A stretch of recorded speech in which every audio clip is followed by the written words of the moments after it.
Go ahead, Mike. It's all yours. Sure. Hey, my name is Mike Demo. I'm happy to be here. I'll go over my bio in a little bit, but just so excited to be here with you guys. So I'm going to share my screen. Screen 2. Okay, share.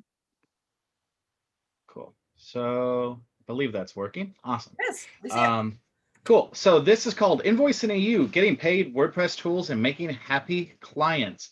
This was originally created as a 2.5-hour workshop, but it will not take that long. We're going to shoot for 45 minutes so that it's done at the bottom of the hour. So I am Mike Demo. I am an evangelist for BoldGrid, and I'm the lead handshaker for Web Ventures.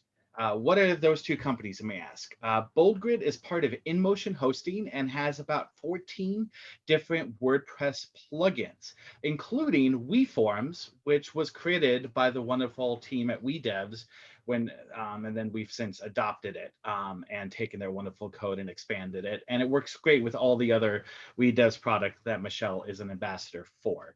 But we have other things like a page builder, we have an SEO plugin, we have a backup plugin, we have a invoicing plugin, we have a Help Scout Desk plugin, a bunch of other things. Web Ventures is the mergers and acquisitions arm to acquire those WordPress companies. So if you have a WordPress or a hosting company, or you know someone that has a plugin or a theme that they're looking to sell and kind of not deal with the business side anymore, you can definitely point them my way. I'm founder focused. I'm not commissioned. My focus is doing what's best for the business owner, because sometimes they don't want to, maybe they don't support it anymore, or maybe they have a life event and they need a cash in, whatever the case may be. Before that, I did a bunch of agency work. I've built hundreds and hundreds of bank and community banking credit union websites, lots of insurance websites, dozens of private equity firm websites, hundreds of hospital websites, including one of the intranets for one of your hospitals in Rochester up there. So I live in Minnesota. So middle of the country. Normally what I do is I travel full time. I normally do about 150 days on the road a year. And then COVID happened and I haven't left I haven't been home this long in 5 or 6 years. It's getting a little old. Yeah, so I'm trying to do all this virtually. My main job is basically taking people out to dinner and sending silly gifts. Like I sent Michelle an art print for her birthday, and I've sent other people 80 pounds of pasta. If you're interested to learn about how to have a human connection, you can go see my Big Orange Big Orange Heart Talk recording to watch that. There's my LinkedIn, Facebook, and website if you're interested in that at all. So, quick agenda. We're going to go over some invoicing basics, how to get paid and payment methods. We're going to talk about contracts. We're going to look at 3 popular WordPress invoicing plugins. We're going to talk about recurring revenue, some cautions, and then have time for Q&A at the end. If you are interested in these slides, you can go to this URL or take a picture of this or just watch the recording if you want to have these slides later on. Okay. So invoicing basics. So a lot of people do invoicing and everyone does it a lot of different ways. So we're going to talk about some of the basic principles, philosophies around invoicing and why it's important. And it also is very important to have an invoicing system, even if it's not in a plugin or accounting software or whatever, just so you can kind of track your receivables and you kind of know what's coming and what's going. I can't tell you how many times I've talked to like business owners, like WordPress developers or whatever, that might be interested in selling their company. And I'm like, do you have accounting? Do you have invoices? And they're like, oh, well, here's a CSV of all my incoming PayPals that I've gotten for the last 10 years. Great. That doesn't really say where the money's coming or going. There's a couple different things.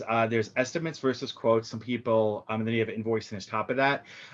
Estimates are usually something that when I was using them, it was something I would do prior to getting any payment. What I mean by that is at our agency, we would charge for quotes flat out. There'd be a minimum, in our case, we had a $1,500 quoting fee. Now, granted, we were a very large downtown Minneapolis agency, and our hourly rate was about $250 an hour per developer. than that you were getting. So you need to kind of figure out the numbers that make sense for you. But I still do some freelance work. So an estimate is kind of like an off the cuff or off the bat napkin sort of math. Like, okay, you give me a basic analysis. I think it's going to cost this. A quote is something that you're going to actually have to take some time to pull together. So maybe you need to have a longer discovery call and maybe build out a basic site map and get some information about like what the client needs for deliverables and what your deliverables are going to be. At the end of the day, a quote should be able to stand on its own as a RFP, because at a minimum, even if they don't do the job with you, you want to be able to give them something tangible and your client something tangible and useful. So if you have a detailed quote that outlines all the scope of work and everything of the project, even if they say no to the quote, they can at least still have that and use that as to get quotes from other places without having to do that whole discovery. And again, your numbers may vary depending on how much you charge for your services. There are 3 ways to determine the price of your services. So there's cost plus pricing. That's where you take your expenses, you add a flat margin, and then that is how much you charge. So let's say that all your hard costs for between software and computers and hosting servers and all that for a project's going to cost $200. And then you say, I want a 50% margin. So then you add $100 on top of that, and then the project's $300. That's basically what it is. Though your expenses don't include traditionally your time for cost plus pricing, but any time of any people that you have to outwardly pay, again, at their hourly rate. A lot of industries like restaurants do cost plus pricing. You can do market rate pricing, which is the last 2 are my favorite, quite frankly, where you're comparing the rates with similar companies. So be like, okay, so I know that in my industry, there are gonna, people usually charge $5,000 for this type of project or 10 grand or whatever it happens to be. You can also do market rate pricing on an hourly basis, where I know that, most people are charging $75 an hour, $100 an hour, whatever it is. And you're just trying to compare and be in the ballpark, with the equal around. A lot of people also forget that there is a spectrum of pricing. There are people that will always sell those $500 websites all day long. I know dozens and dozens of people that make a good living doing that. But I also know people that won't touch a project unless it's 50 grand. And then there's everything in between. So don't think just because you found someone else that's doing it cheaper and that you have to lower your rates. But also don't think just because someone else is doing it more expensive that you have to raise your rates. You have to find a spot that works for you. I'll give you a quick story of this. When I used to do freelance work, I used to charge $150 an hour for my freelance clients. Yeah, it was great. And then I started getting this wonderful job where I travel all around the world full time. Well, I could no longer be responsive to those clients when they had needs. So I lost some clients. I moved them over to other service providers so that they could have the level of service that they expected. But I still have about 4 clients that I still keep to this day that I've had for years and years. Their rate is now $75 an hour. That's way under what I was charging. Keep in mind, I was charging $250 when I was at the agency, and then $150 for freelance. And now I'm doing $75. Why do I do $75? Because I have an open and honest conversation with the client and I say, hey, I'm not the person if you need help in the urgent help. I'm not available business hours. It's going to take 5 business days for every request. Now they know my work and they're happy to take those concessions. Now, if a true emergency happens and I've trained my clients on what an emergency is, then yes, I can usually figure something out or get one of my other people in my network to help them with if they get hacked or something.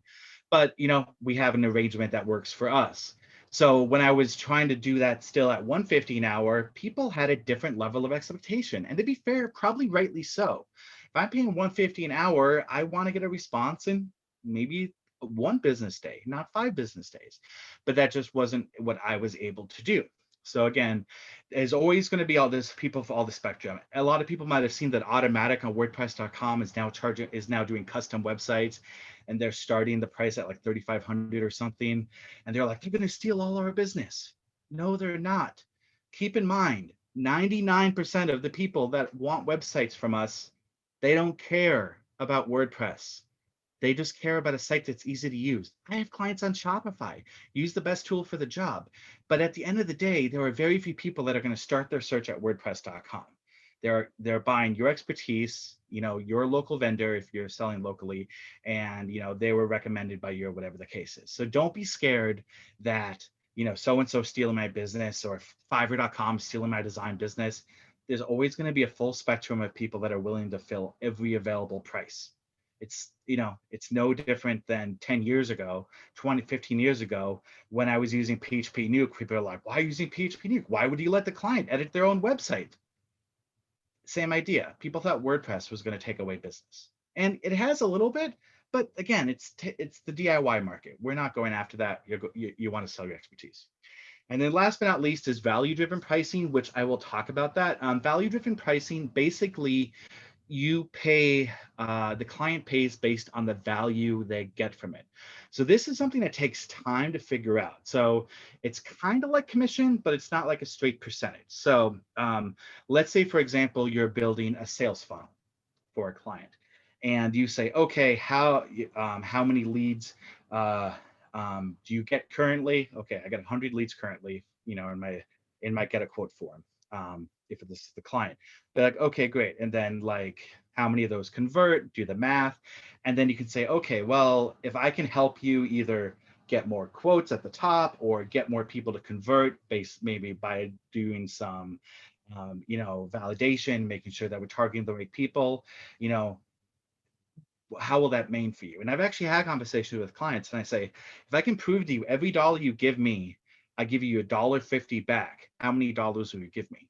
I use those exact words, and then I shut up, and then they laugh nervously. And then I say, no, seriously, I can prove to you that our strategy is working. How many dollars will you give me? And then when you figure out what the value is, because you have to ask what the client, what is the goal of the site? The goal of the site is not a pretty website. It's not to make a shopping cart. It's not to make a sales funnel. There's usually an end goal. Maybe it's to sell more. Maybe it's to get more visitors. Whatever that final metric is, figure out what are the margins of meet expectations and exceed expectations, and then, oh my God, you did, this is a miracle expectations. And then put different price points, gates at those different levels. Because if you can deliver, oh my God, this is the best thing ever, you should get paid more for that. But you have to have a really long discovery to be able to kind of figure out that pricing model. Same idea. So you can take, for all of these ideas, cost plus, market rate, and value driven pricing, you can do an hourly rate, a daily, weekly rate, or a fixed project rate. Hourly rate's pretty straightforward. I recommend billing to the 15 minutes. Every time you touch anything, bill a minimum 15 minutes. Now, that doesn't mean if you're going back and forth with a client all day on email, that every time that they email you, it's another 15-minute charge. Some people do that, but be reasonable. But if they email you every day for 10 days, I would charge 15 minutes per email for those 10 days. And you'll be amazed on how much little stuff can creep through the cracks there. Also, you can put things in contracts if you're doing a fixed rate project. I have a friend who owns an agency. He charges $5 per email. Every email a client sends him, $5 gets charged to them immediately. And people are like, no one will ever be okay with that. But here's the thing. He explains it as, the biggest cost to a website is poor communication and scope creep.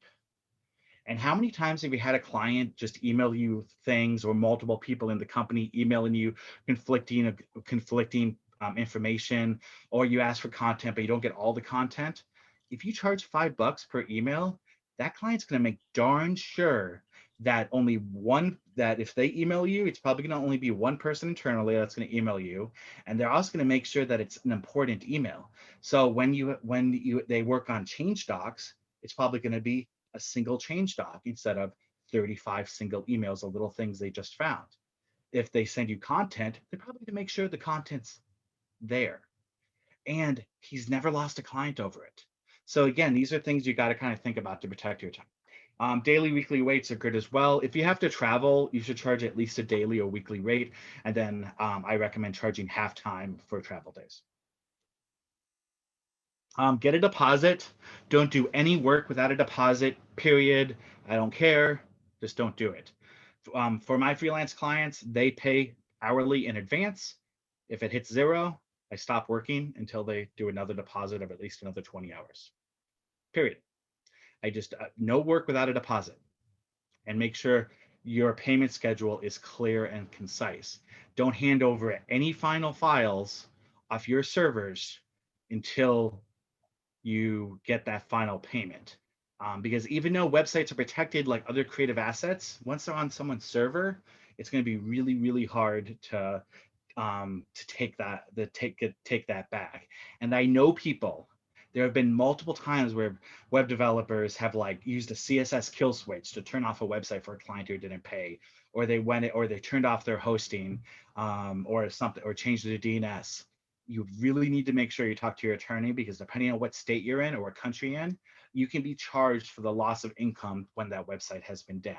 Now, hosting is something different, which is why I don't host any of my own clients. We did when we were doing big agency stuff, and we had different hosting contracts, and that was a separate line item than billing. But we never shut off hosting for lack of payment for design. We only shut off hosting for lack of payment for hosting. But they also never got the files onto the final host until they were fully paid and approved the project. Don't work until you're paid. We talked about that with getting a deposit. Just don't do it. Just don't do it. Even if it's a quick fix and you know you can do it, and they're good for it, and they promise you that they are going to pay you, just be like, here's my Stripe account. Here's my Stripe URL. Here's my PayPal URL. Just don't work until you're paid. Just don't. I've never had anyone get mad at me because I've never lost a client ever in thousands of projects I've done, from big Fortune 500s to not, that said, we don't work until we're paid. And even if we had those really big Fortune 500s that have to go through a procurement company, a procurement department, and it takes like 60 days to become a vendor and all that, we just told them that straight up. Be like, we don't work until we're paid, period. And if that means the project takes 2 months to start, the project takes 2 months to start. But usually they find ways to push that through. Mike, can I jump in here? Sure. This is Jim Ector. One thing when they're dealing with a larger organization, a larger company, you're oftentimes dealing with the business people, and there's a purchasing department involved, and an accounts payable and receivable department. I always, if there's a contract involved, I always have a line on it that says purchase order, and nothing starts until there's a purchase order assigned. Because if you do send, a bill, if you are in a billing situation, it can add another 30 days because, we don't have a PO number assigned. And so when dealing with large contracts and large organizations, no work begins until I have a PO number to bill against. Sure. I mean, that's something you can do if you, but even when we were doing like work for Fortune 500s, we wouldn't work without at least a deposit, even if we had a PO, because I know too many people, small agencies that got contracts with companies like Google, quite frankly, and they had a PO, but then or Yahoo, and the department just disappeared. And even though they had a PO, there was no one there to approve it. The payment didn't get paid. So, and the project just died midstream. So, yes, all those are involved. You need your deposit, but you also need to be able to I was involved selling multi-million-dollar software licenses in a prior life. And, you could have all the terms and, worked out with the business people, and then you get legal involved and everything else. But, yes, I always took a down payment. No work started until that check was deposited. And you had to have not only a signed contract, but you had to have a purchase order. That way, finance department, the business department, and legal department are all involved and have all signed off. And you're absolutely guaranteed to get paid then. Yeah, definitely. So definitely, if you're working with a larger company, learn what their procurement process is like, and definitely work within it. But if they do POs, definitely offer that. But unless your project is over $10,000, and yes, I've done 7, 8-figure deals too, and that gets a little tricky because then you're dealing with wires and things like that. But for most, even for large organizations, anything under 10K, I've usually found even Fortune 500s are usually fine to put it on a credit card. Now, granted, you might not want to take the 2.1 or 3.5% on that, but take that for what it is. In that same vein, we talk about payment terms. There are different types of payment terms you can do. I always do one receipt, but you've probably seen things like net 30, net 60, net 90, which means that when you send an invoice, the person has 30 days, 60 days, 90 days to pay it based on if it's net 30, net 60, net 90. I wouldn't recommend doing anything past net 30. Again, you got to figure out what you're comfortable with. I always do one receipt, but when we were doing milestone billing, we would do net 30, but again, no work would start until we have the deposit, and we wouldn't transfer final assets until final payment was done. So even with a net 30, we wouldn't do that final transfer unless we wouldn't sign over the rights to the assets. There's different ways, different types of payment methods that you can take. There's a lot of different ways that people are doing this now, everything from Bitcoin to cash. So we'll talk about some of those. So there's electronic payment. So you can use PayPal, Stripe, Venmo, Square, or cryptocurrency like Bitcoin or Ethereum or any sort of that stuff. This is probably the easiest way nowadays, especially because a lot of your clients, their offices are empty. And their accounting department, it's going to take longer if you're just trying to wait for a paper check to show up, or if anything needs to get physically signed off on. The downside to electronic payment is fees, right? You have to pay fees to Stripe, fees to PayPal, fees to Venmo.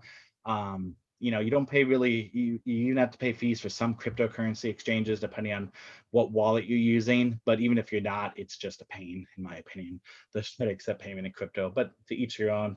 But trying to train a client on how to pay in crypto is just, I don't get it. But to each their own. Bank transfer, you can do an ACH, you can do a wire, or an ACH. If you're doing international transfers, you can do SWIFT transfers, or money order. My caution on this, if it's an international wire, don't, like if you're paying internationally or if you're getting money received internationally, I really, really, really do not recommend doing SWIFT at all, because there's no way to track it. I used to be the treasurer of Joomla, the second largest content management system after WordPress. Yes, Drupal is still number 3. Look it up. Just barely, but still number 3 as far as total sites. And we had multi-million-dollar budget, and sometimes we had to pay hundreds of thousands of dollars to a vendor, for events and things, for travel expenses or whatnot. And there was a couple of times we sent Swifts out from our, Capital One account, business account, and the receiving bank in India or Asia, or Africa, or even in Europe in some cases like Germany or Spain. So there was a couple of times they just never got it.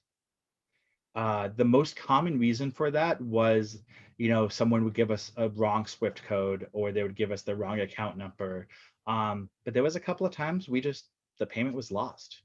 Our bank said that was sent, but the receiving bank said they never got it, and there's no way to track it. If you do make a typo, the receiving bank will usually kick it back, but if it's international, that could take up to 6 months for it to come back. So I recommend, there's a service called Veeam, VEEM, that allows you to send or receive, and when we did it, there was no fees. And the cool part about Veeam is it's kind of like PayPal, where you send someone money, but it goes straight into their account. They don't have a wallet or anything, but when you tell someone to make a Veeam account, they have to type in all of their bank and transfer information. Veeam validates it to make sure it's correct, and then you're allowed to send the wire. It instantly goes into their bank account, but it's blockchain based, so you can track every step. So if it does get stopped, you're able to see what clearinghouse it got stuck in, and then deal with your bank to figure it out. So domestic wires are a little easier. And of course, there's money orders, and you can do, as well. I just sent a very, very large money order domestically today, for one of our transactions that we were doing. Physical, you can do a paper money order, cash or check. Checks can be sent internationally if you have the right type of business check. You can also accept them internationally, but again, they take time. And even when you deposit a check at your bank, it could take a long time for that to clear, upwards of 2 weeks. And even then, you don't even, it might get bounced or something like that. So electronics always better, but some businesses, they still like just sending out, their accounting department sending out physical checks. If you don't have a physical box, something we did at Joomla is we paid a service called Earth Class Mail, and they're in every city in the U.S. They're kind of like a mailboxes, etc., or a UPS store. So they'll collect your mail for you and scan it. But if it's a check, they can auto deposit it for you. So that's what we did. So when all of our sponsors or donations came into our single PO box, in New York City, they would just automatically deposit all of our checks. We didn't have to touch it, even though none of us were in New York City. So there are services like that if you're interested in, especially because we might not be at the offices or anything right now. It's also a good way to have physical mailing addresses in big cities if you want to. Contracts are very important. I know we all kind of work without contracts. We've all done it. Contracts are, basically just putting in writing what we agreed on today, making sure that you are all on the same page there. They're very important because not everyone's going to be happy with your work. Quite frankly, most of the times people that aren't happy with your work, you either knew it before you started it. I've had jobs that I've taken that I knew were going to go bad because it wasn't a fit, and I just took it because I needed the money or we wanted to get the deal done. Or there wasn't a clear set of expectations. Again, going back to the goal, you might have delivered a wonderful, beautiful product, but maybe they care more about how many leads are coming in, not what it looks like. So the contracts are important because it lays out all the terms and also talks about things like who owns what are the penalties if you pay late, if you don't deliver stuff on time, will the project pause and then the time get extended automatically. Please you want to make sure you have contracts. You want to set your terms. Don't let your clients set terms for you. If there are terms that you really feel set about, you want to just stay on those and don't get pushed back. I remember I was dealing with a client. I was dealing with a company, and they were like, they were like, I don't want my company's name on the contract. I'm like, what? No, like, I don't want my company's name on the contract. But we'll sign it, but I don't want my company's name on the contract. And I was like, why? Well, it's a tax thing. Well, then I don't feel comfortable working with you, quite frankly. Nathan Ingram has a wonderful book called Dealing with Problem Clients, Building Fences Around Friendly Monsters. You can find this on Amazon and some other places. I recommend picking it up. It's on Kindle as well. It's a wonderful book, talks about a lot of this subject. If you need to get contracts, you can get them from your own attorney. There are services like Legal Shield that will have contracts for you for a flat monthly fee. There are some templates like Monster Contracts, which is from Nathan Ingram as well. These are all links, by the way, so which is why I gave the link to the slides earlier. But Ecom Legal is another WordPress focused attorney that has a bunch of wonderful contract templates as well. Rocket Lawyer, LegalZoom, WP Elevation has some wonderful templates, so you can do that. And you can also write your own on Microsoft Office. Anything is better than nothing, but if you're doing really, really high, complex stuff, maybe you want to have your own attorney make your own template. If you're just doing basic stuff, maybe you just want to grab a paid template for $20 or something. So there's some interesting ways to get contracts. So let's talk about some invoicing solutions. There are three main invoicing solutions: SaaS, WordPress, and manual. So as far as the WordPress invoicing plugins, we're going to look at three of them today. We're going to look at Sprout Invoices, WP Invoice, and Sliced Invoices. And all of these links are actually live links to demo sandboxes that will be spun up just for you. No email or credit card needed. You can type in your email if you want to save it, and no cost, nothing. You can literally just type in this URL and jump straight into a version of Sprout Invoices, or jump straight into a version of WP Invoice, or straight into a version of Sliced Invoices, and just play around with it. after 48 hours, the sandboxes will die unless you give your email, and then you can have it, the sandbox for life. It's a subdomain. You can't put it to a domain, but you can still play with it. Sprout invoices start as a free version. Their paid starts at $59.25. When I wrote these, they were rated 4.7 stars out of 5 with 2,000 active installs. WP Invoice is rated 3.3 out of 5. It's basically 100% free. There's a couple of paid add-ons, but it has 3,000 active installs. And Sliced Invoices starts as a free version, starts at 79, rated 4.7 out of 5 stars, and has 6,000 active installs. So we are some of these. You can see a quick chart there of what they all offer. You know, what they do. WP Invoice offers the least amount of features, but it's basically 100% free.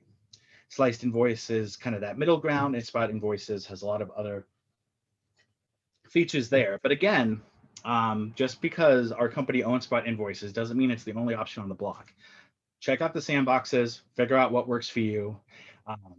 I like Sprout, but it might not work for you. Maybe you prefer Sliced. Great, which is why I recommend play with our sandboxes, play with it before you install anything on your site, so that you don't have to I don't recommend testing stuff on live sites. So check that. So this gives you some basic things like custom theme support, client dashboards, time tracking support, PDF invoices, electronic signature, automation flows, third-party Zapier support. Do you want it to integrate to WooCommerce? Can you take deposits and partial payments, which is kind of good if you're charging, let's say, a $10,000 project, and they give you a $5,000 deposit. You want them to be able to log into the dashboard and see that. And then if it doesn't integrate with forms like Gravity Forms or WeForms or Aldera or any of that sort of stuff. So this is, so I gave an example of Sam. Sam was a web developer, and I normally do a live demo here. I'm not going to do that today for lack of time. But again, here's a QR code. If you just want to jump into a sandbox of Sprout Invoices, you can definitely check that out. Here's the QR code for Sliced Invoices. And then here's the QR code and link for WP Invoice. There are other invoicing plugins out there, but these are the 3 main ones. So if you want a WordPress-based solution, I recommend starting with these. But there are other options as well. We talked about SaaS. So there are services like QuickBooks Online that have invoicing built in. There are services like FreshBooks that have invoicing. You can use Zoho Accounting to send invoices, things like that. So there are SaaS solutions that may or may not tie into your bookkeeping software, depending on if you have that. You can even send invoices in SaaS programs like PayPal, and Stripe allows you to request payment. So it all depends on how much revenue you're doing, and if you want a dedicated invoice thing, if you need the client to be able to log in and manage their account and see prior history, if you want to be able to send invoices on demand, or receipts on demand, or have it do more automation. So it's kind of different things there. And of course, you can just make your own on Microsoft Word. You can go to new document, template, type in invoice, and you'll have about 15 options, and you can just save it and print it or do whatever you'd like. So there's no one right solution. Just I recommend picking a single solution. People that are like, well, I'll just do a quick PayPal invoice for this small project, but then I'm going to build my own custom invoice for this large project. And then, oh, look, I have QuickBooks now. I'll use the QuickBooks invoice for this other. Just pick a lane and stick in it. The nice thing about those WordPress plugins, at least Sliced and Sprout, is a lot of them can integrate with your bookkeeping. So like QuickBooks or FreshBooks or Zoho or things like that. So play around, see what makes sense for you. Recurring revenue is key. I recommend both of these websites, growthdrivendesign.com, and for some reason my contrast changed and that is not accessible at all. But the first one is growthdrivendesign.com. It's a wonderful course by my friend Luke Summerfield, which talks about how to increase your agency revenue by about 120% in your first year. We did this when we were doing agency work. It works. Basically, the basic idea is you stop selling one-off projects. Every website you ever build for the rest of your life is going to be a monthly cost, because you're going to tell your client what are the goals of the site, and you're going to be every month changing the site to make those goals better. And contract renewals are tied to success. So he goes over all that, gives examples of formulas and pricing and all that. It's a wonderful course. It's free. Check it out. growthdrivendesign.com. There's another book I love. It's helped me so much and help in me being the lead handshaker at Web Ventures. It's called the Dream 100 book. It's made a buddy of mine, Dana Derricks. It's all about how to find the next best client. Or the next amazing client that you didn't think you could get in a million years. I recommend his book. I love it. The book's free. You just had to pay for shipping. Quick warning on this one. He is an online digital marketer, so it's going to be one of those things where you buy the free book, but then you'll get upsell emails and things like that. You can unsubscribe, or you could say no thank you. That's fine. I'm just letting you be aware that you'll be on our mailing list and you might get offered a $2,500 course or a $5,000 event or things like that. I currently pay $5,000 a year for his mastermind. I think his stuff is amazing, but I do want you to be aware if you go to dream100book.com and you do the free book, you're going to get offers. You can say no thanks. Just know what you're clicking on. It's no different than the way no different than the way GoDaddy used to do domains 10 years ago. To hate or to not, it's a free book, so I really recommend it. Another way you can get some good recurring revenue is hosting affiliates. So let's say you're on a 20% commission for a low-end $75 annual hosting plan, and you do 200 sites a year. Again, this is just random math. I know many hosts that get 50 or 60% commission. And let's say that's not just one-time commission, it's lifetime commission. You can see over 8 years, that's an additional $24,000 a year that you're going to earn on top of all your services. So again, affiliates are just so easy to get revenue on. And again, you don't need to make an affiliate site. You don't have to blog. You just tell a client, here's what I do when I freelance. Hey, I recommend this, this, and this. I'm going to give you my links. I get some money for it, but it helps me keep my costs down. I've had nobody get upset about that as long as you just make it clear what you're sending them. And you can say that they don't have to pay any more for it. But if you can get 10, 20, 30, 40, 50% commission, why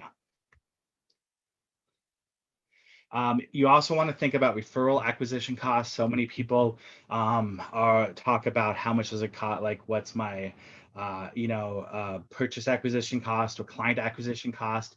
We measure referral acquisition cost. How much does it cost for us to get a referral that closes? A good cost of just to get a referral. Because that's honestly where your best leads come from. When you think about your best clients, most of them come from referrals, which is why I go back to the Dream 100 book, which is all about giving out and sowing and giving value to people without expecting anything in return. And then it just naturally comes back. It's one of the reasons why I send out boxes of pasta, or I send out, I sent some different business people in the I sent some different people in the WordPress community today some GameStop stock, just because. No expectations. And will I get some social on that? Sure. But again, it's all about giving of yourself. You're going to get those referrals back. So I don't recommend talk about conversion. Look at how much it costs to get a referral, because the referrals are what is going to honestly drive your business forward. It also makes some fiscal sense. You're 5 times more likely to close a deal through an existing relationship, according to Marketing Matrix. Bain & Company says you're 7 times more likely to land a new client than to sell through an existing one. And according to Nielsen, clients who are referred by a friend are 4 times more likely to buy from you. Going back to growth-driven design, again, if every client you have is suddenly on a monthly retainer, and you're proving success time and time again, you're also likely to get more referrals because they're top of mind. And it's not that person who did our website 2 or 3 years ago. I don't remember their name. People remember experiences and talk about them. They're not going to remember how good of a job you did on the website. They just won't. I've closed deals that are millions of dollars before. And you know what those people who refer say about me? They say about the time we went to the tiki bar. They say about how I helped their son or daughter with a college project that needed website interviews. They talk about the tickets I gave them for this. People, if you do a good job, that's great. But you're going to get the referrals from giving of yourself and being authentic and genuine and not salesy. This is just some of the stuff I've given out in the past year. Like we talked about in the middle, I even sent Michelle a work from home mug. There's a picture. On the upper right, I send my pitch decks in ViewMasters. Yes, those old school ViewMasters. That's what I send my decks in. I've sent boxes of cookies out. I've sent like pot, 80, 20, 100 pounds of pasta out. And this stuff's cheap. The pot, 80 pounds of pasta was $17 shipped. You'll be shocked how cheap this is. A ViewMaster customized with your logo and your own slides, 15 of your own slides, is like $21. I send custom stuffed animals of people's mascots. Again, all about those things that make people think about it. Some of our partners at Web Ventures, they just got a deck of cards for the new year from the Franklin 7 Habits of Highly Effective People. It's a deck of 52 cards, and you pull it out and you come up with like a little thing you can do to work on your career. People love it. And like we talked about before, you want to be genuine, be of yourself. You might have seen my persona on my bio slide. I'm pansexual. I do a lot of community work there, and I'm myself. And I have authentic conversations. I've talked to my clients about religion. I've talked to them about Black Lives Matter. I've talked to them about everything, and even in politics. And even if we don't always agree, people respect people that are genuine. Now, it doesn't mean you want to, call every client and say, so what do you think about Trump? I am not suggesting that. But at the end of the day, these conversations naturally happen because I know my clients and I know their kids' names. I know a deal I just closed today that they're having a baby in 3 weeks. So as soon as I see that announced, they're going to get a card. I follow up when people are in college.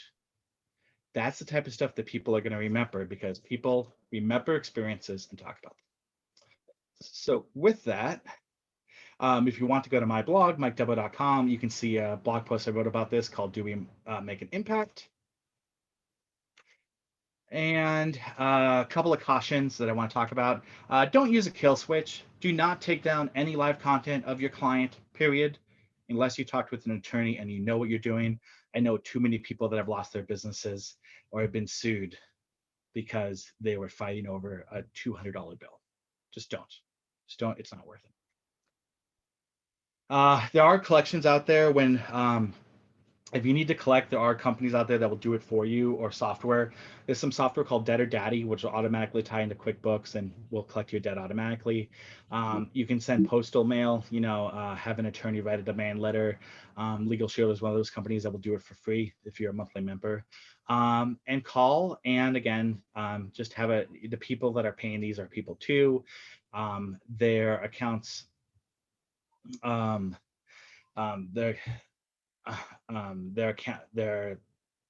accounting departments, they're overworked, and you just want to see, check on it. Bridget Willett has a really good post on this on how to collect stuff, because once your debt gets past 90 days, you're probably not going to collect on it. So, which goes back to don't work until you pay, don't deliver final files until you get the final payment. But again, there are things out there available for you, and don't be scared to use them. They're there to help you.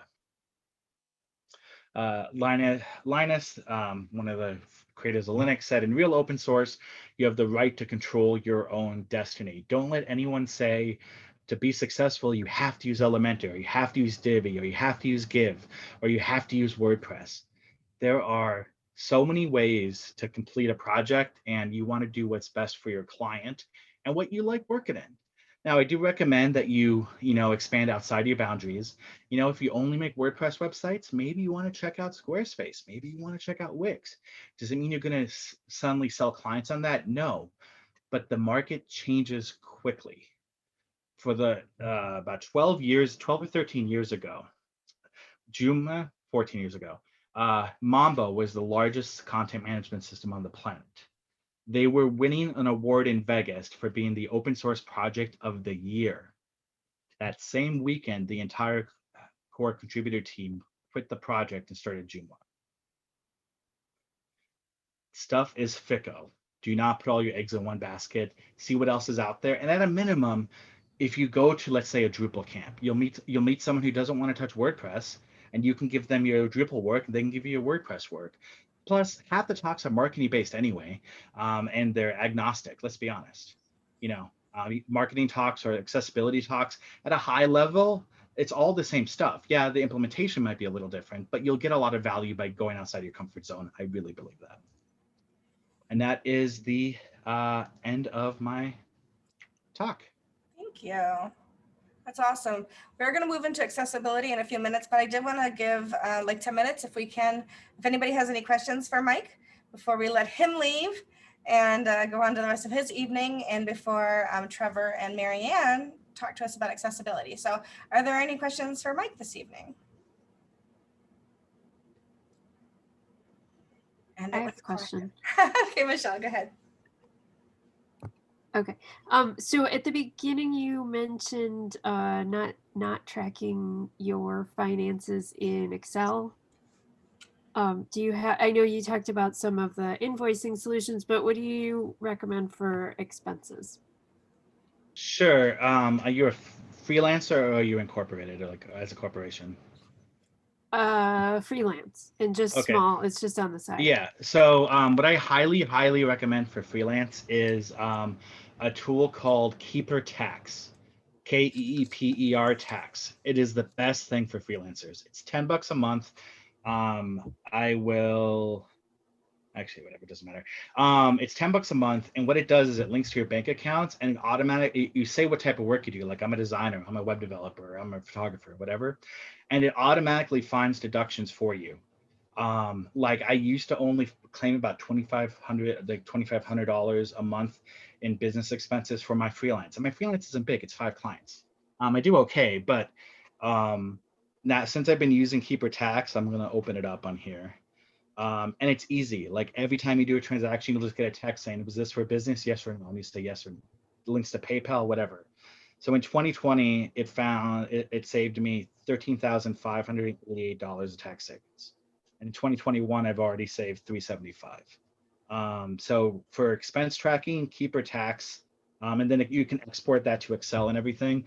But Keeper Tax just does it all for me, and it knows if I'm traveling and says, was this travel for work? Was it not for work? But Keeper Tax is amazing, and it's so cheap. They also can help file your taxes, or you can export it and give it to your accountant, depending on what you prefer. But you can actually start it for free. I think you get you can see you'll see how much you can save from their stuff, and it even does things like the home office deduction and how much of your phone bill and internet and power you can deduct based on, what type of business you're in the state and region. It's amazing. I am a huge fan of Keeper Tax. So. Nice. Thank you. I am a huge fan of you, Mike. Thank you. And appreciate all that you do for the community. And yes, I love my mug, and I absolutely adore my Wonder Woman poster. It's not a poster. I know. I just can never remember how you pronounce that. It's Leclerc. Leclerc. And it's framed and hanging in my living room. So if anybody ever wants to see it, I'm happy to post a picture. It's already been in social media, but it's been a hot minute since that happened. But you absolutely do know how to appreciate people and stay connected. And even though it's been a year since you've shaken hands, I think the last time I saw you was in Miami almost a year ago, right? Yep. Yeah, you came with us to Tiki on that last night, right? I didn't, because I had to. That's right. Plane, yeah. Yeah, you had to leave because I took a bunch of people on the Virgin train. It's the name of the train. Don't. Literally, like Virgin, like the brand, like the music brand, and like Virgin Air and Virgin Galactic. They have a train out of Miami to Fort Lauderdale.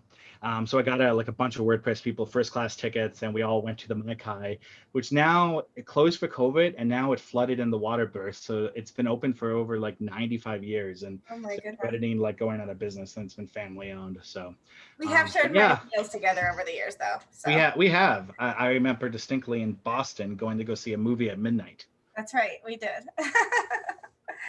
Yep. So we've been at a lot of events together for sure, and I always appreciate everything that you have to share. I don't know if anybody else has any questions before we let you go have your dinner.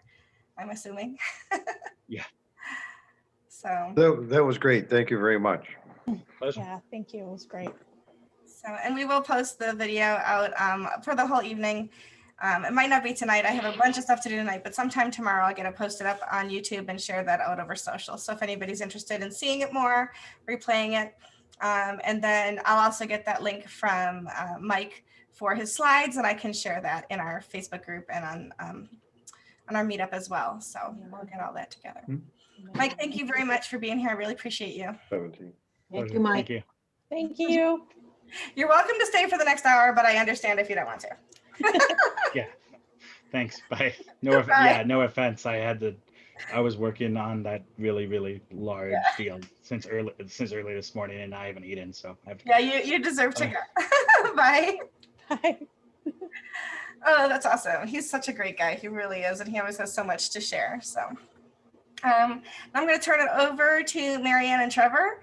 It's the Marianne and Trevor show now. I have no idea who's doing what, but if you need to share a screen, you can do that. I'm just going to mute myself and let you guys have it. Okay. I think Trevor, you're going to share, right? I am going to share, yes. Okay. He's got the awesome video and sound setup. He sounds so good. Thank you. There you go. So can you see it now? I can. Yep. Is everybody else good? Yep, we're good. Okay. Yep. Okay, I apologize. I just came out of teaching a class in WebEx. So I'm sure I'm going to try to reach in the wrong spot at some point for this. So if you do have any questions at any point, please feel free to jump in. Marianne and I have added some stuff to a talk that I gave a while ago. So you may have seen some of this, but we have added some new stuff to it. And we'll kind of be jumping back and forth with what we've got. So the main idea here is we want to show you a couple of ways that you can do relatively minor things that will improve your website's accessibility.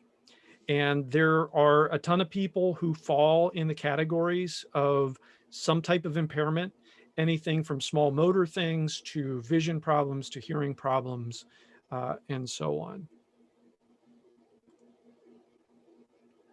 So the latest update, and I'll be honest, I just updated this yesterday when we were talking, is WCAG 2.1. That's a relatively new update for the web content accessibility guidelines.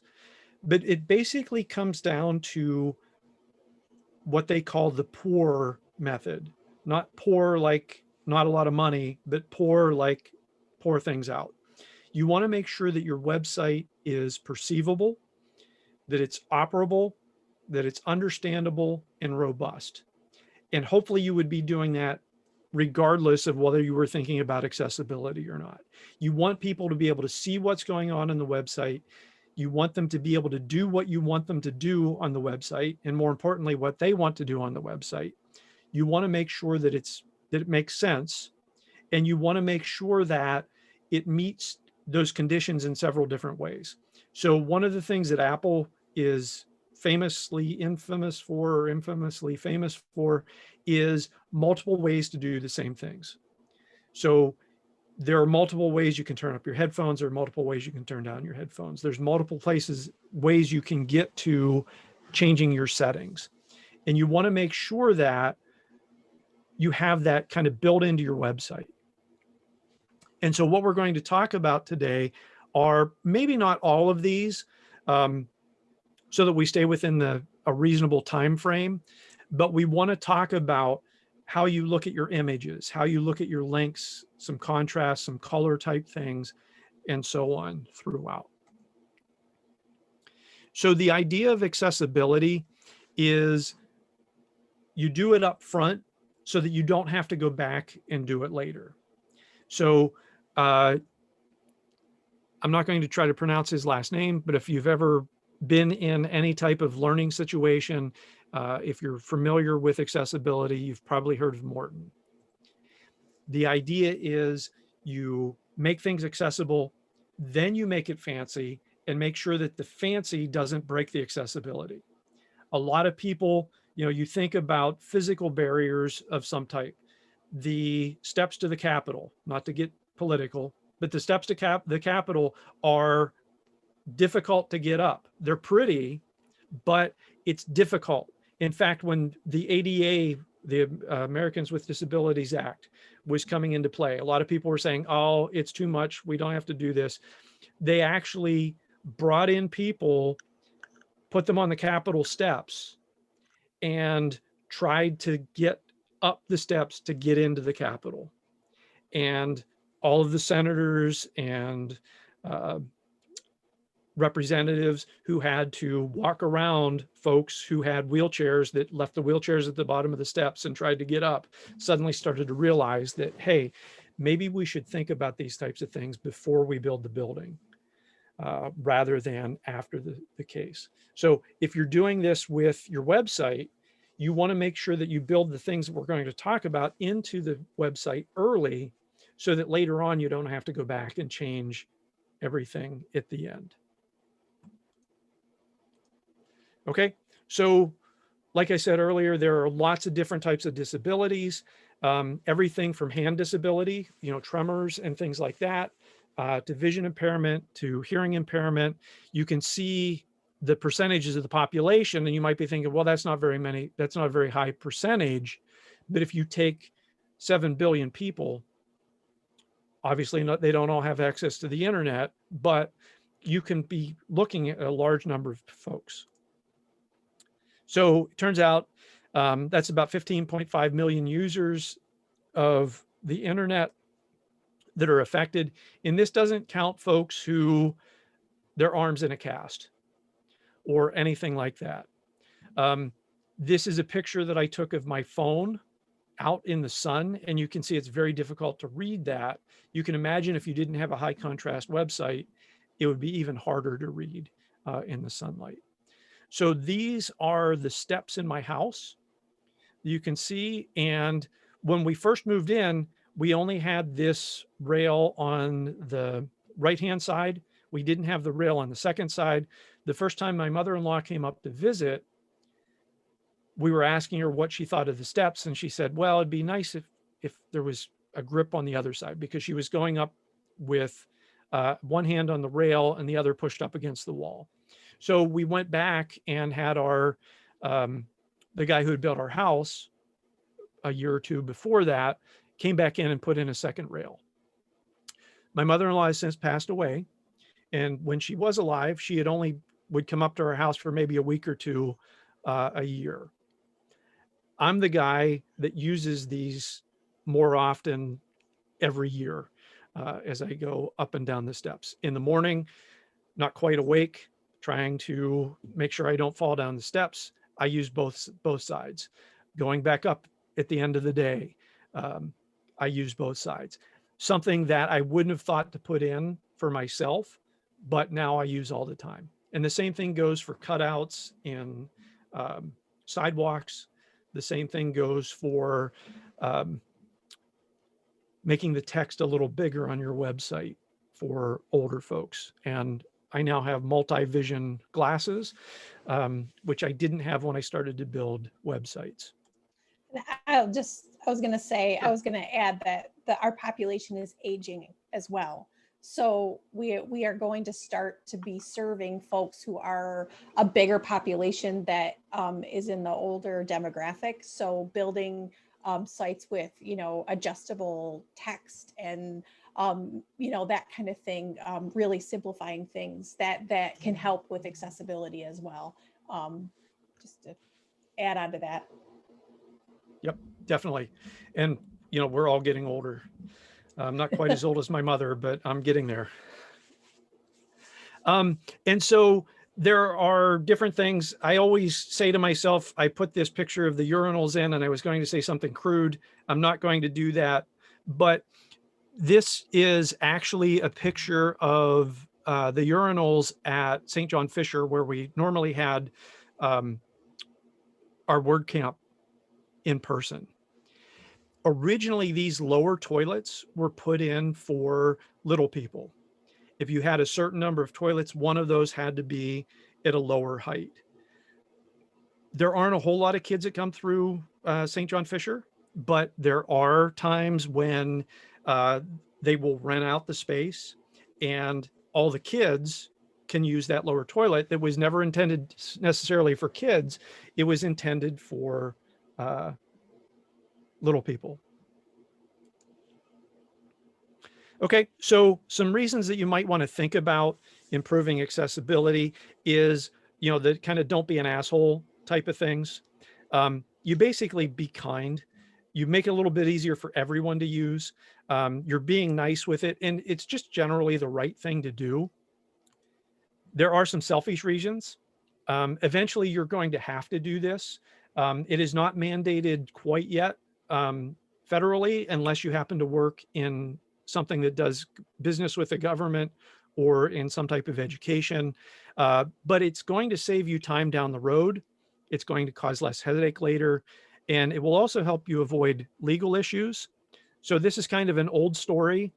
But if they will come after Bebe for not making her website accessible, they might come after you as well. If you do a simple Google search, there are tons of big companies being sued right now for their websites not meeting standards, not meeting ADA standards. Definitely.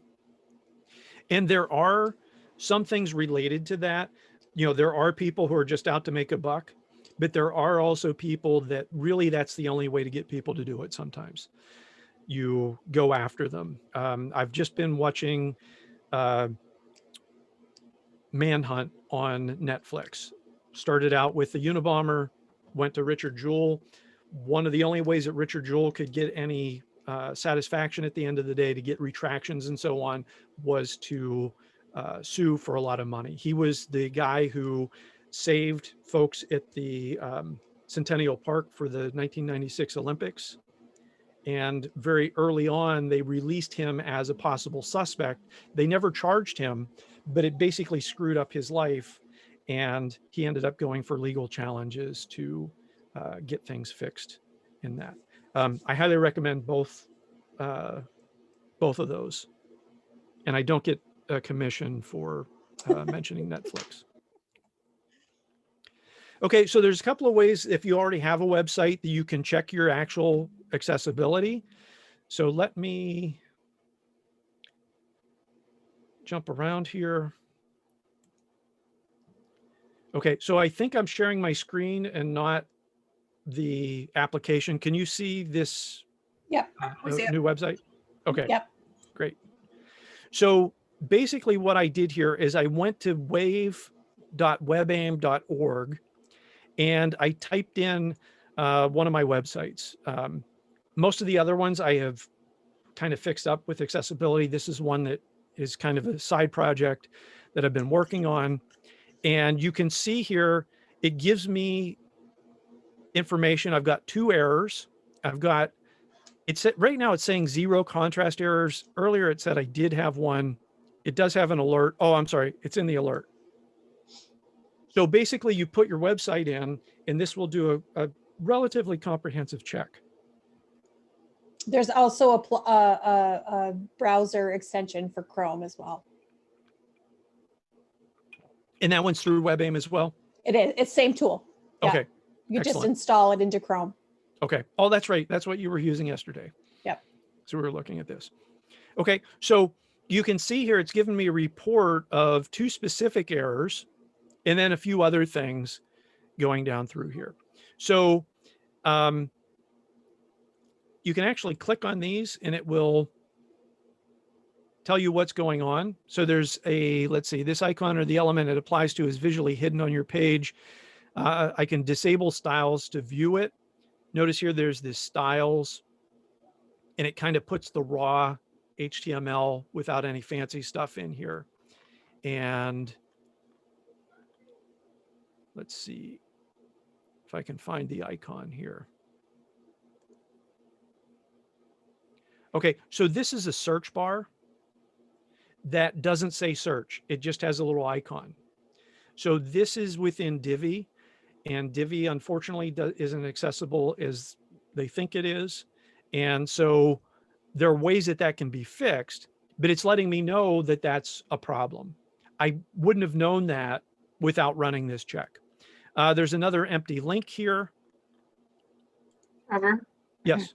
It does say search though. Why would they call it out? Okay, because the way the page is displayed, actually, let me go to the page here. It just has a an icon.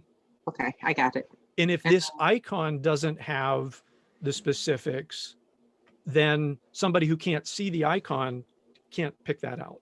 I got it. With the CSS off, it doesn't say search. Okay. It does say search, but with it on, it does not. I got it. Right. Yep. Now, if I click on it, it does say search. Okay. But if I didn't know what that was, it doesn't show up. Or So if the screen reader was reading it, it wouldn't read it properly either. Okay, thanks. Yep. Yeah.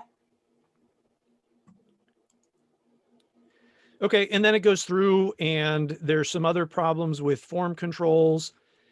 And I don't know. So that's a redundant link that's on the page. Sometimes you'll have things that you just don't fix. I don't care that there's 2 places to hit home, because not everybody might know that they can click on the icon. And that's to call out that if a screen reader is reading your page, it's going to read it twice. So they'll hear that link twice. Right. Thank you for explaining that, because I've had that happen to me and I'm like, I don't know how to fix this. So thanks for explaining that. Okay. Where it's a redundant link. Yeah. Yep. Yep. And that's something that I don't know that I would change it. Just because it is useful to folks who are sighted. So you want to be careful with this, and I don't want to sound ableist with things, but you don't want to break accessibility for anyone as you're putting these things in. Having a redundant link isn't the worst thing in the world. Having a link that doesn't have a name to it, that's a problem. Okay, so let me get back to the PowerPoint. So you can see here, earlier it said that this was very low contrast. I don't know what I changed to make it more, to have. Did you log out of WordPress? It might have been because of the header in WordPress, the bar, the admin bar. Oh, maybe. Okay. But regardless, it will tell you things like that. And we'll talk about contrast here in a moment. And here's the information for the empty link that I was just showing you live. Okay, so once you find out what the problems are, then you can go in and fix them. What we're going to do now is kind of talk about what some of the possible problems are. So one of the easiest, well, maybe not the easiest, but one of the kind of low-hanging fruits that you can change on your website. And again, this is one of those, if you do it right the first time, it's not horrible to go back and try to fix it. But if you have images, you should be using what's called alternative text. And that's just a description that gives context to an image that you have. So it can be part of the alt attribute. So if you want to get really picky with things, we often call these alternate text tags. In reality, it's an attribute. It goes in the alt attribute within. And you can see here,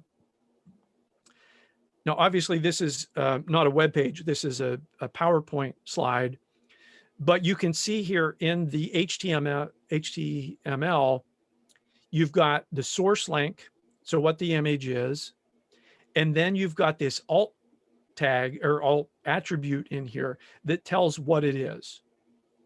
And then some other little bits of information there. So if things are set up right and this picture didn't load, it would show you that it's Albert Einstein, it's an oil painting. Depending on the context, you might want to put more information in. Maybe this is the picture of Einstein with his tongue out.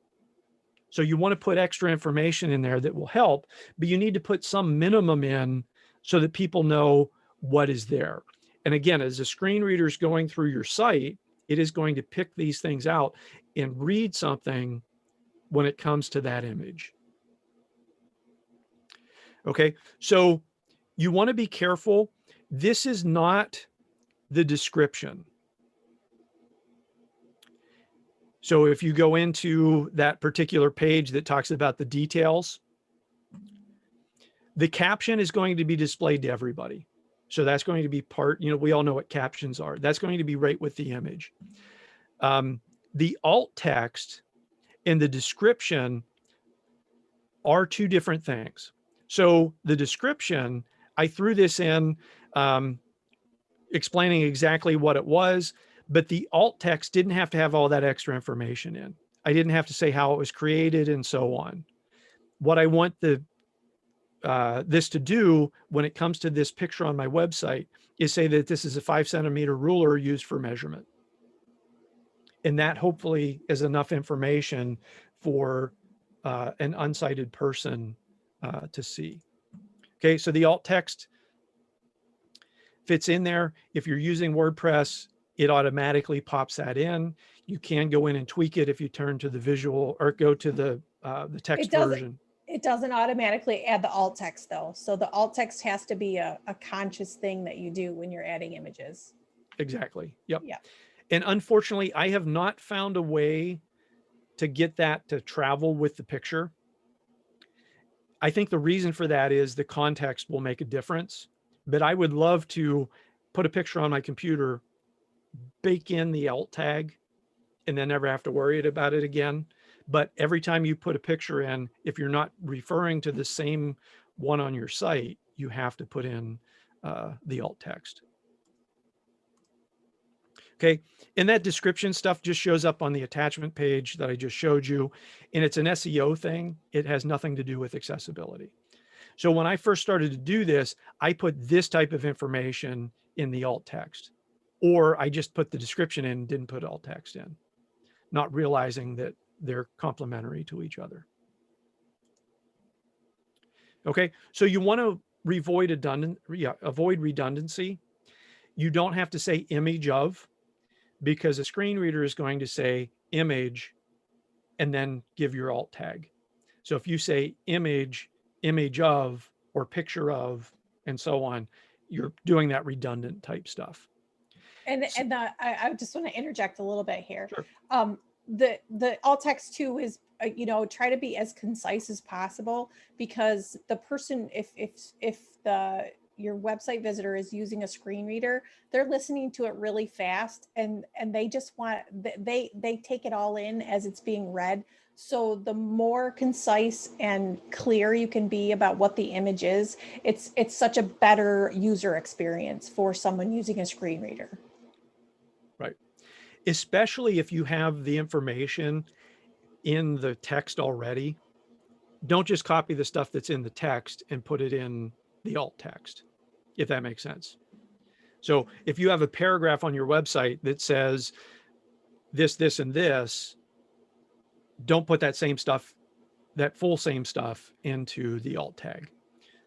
One of the things that I have found in writing non-web stuff, so just doing Word documents and so on, is I've gone back through all of the lab handouts that I have, and I have found that all the stuff that I used to say, just look at the picture, I'm actually putting a lot of that stuff into the lab handout, where it says, look specifically at these things that are in the image. But I talk about that so that students are not just kind of jumping over. And it has kind of brought it, has made my text bigger or longer, but it is, I think, easier for the student to read the lab, the handout, read the information and know what to look for in the picture. And then in the picture, I can say a little bit less information in the alt text. That way, everybody is experiencing it. Okay, and there are a couple of links here that you can follow. And I do have a link for this. I'll show it again. Maybe I'll throw it into the chat a little bit later. Remind me towards the end to do that. But there's a whole setup here. And actually, let me go out to it. So here's the an alt text decision tree. So does it contain text? No, just move on. If it does, here's what you do. So I'm not going to read these all to you, but you can see here there's all kinds of information of what you can do. And I was going to say, I highly recommend to go and read this if you're interested in how alt text works and you want to get a good grasp on how you're doing your own alt text on your images on your website. Go check out this. It's a pretty easy read because it's a little overwhelming at first, but once you figure out, like, read the question and go through the decision tree, it's like enlightening. You're like, wow, you know. So I highly recommend checking out the alt text decision tree. This link, I put it at the last slide as well. Okay. Oh, that's right. Thank you. Mm-hmm. Okay. Yeah. So, you know, it kind of gives you a better feel for what you should be looking at and what you should be thinking about with it. So the other thing, let's see, this is the W3. I thought I had a link up here.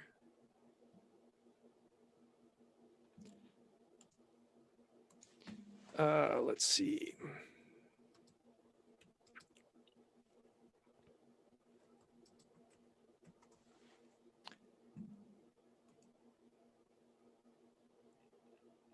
Okay, so I just kind of want to point this out real quick.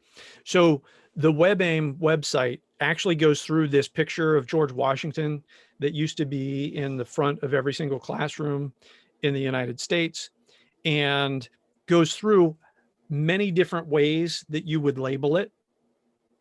So you might do it as just image of George Washington. You might do it as, let's see, if you're doing it as, and I'm sorry, I don't want to read this to you, but there are different contexts that would give you different alt text. So you have to think about it a little bit. The decision tree will help you, but looking at this specific example is really great. Yeah. It's all about the context. You want to make sure that you describe the image within the context of your web page, because that will help the end user if they have a visual, if they're listening to the site, it'll give them a really good cue and help them understand what your website is about.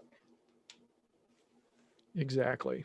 So yeah, so context, it's all about like the context of where you're in. I apologize. I left and didn't come out right. Okay. So any questions so far?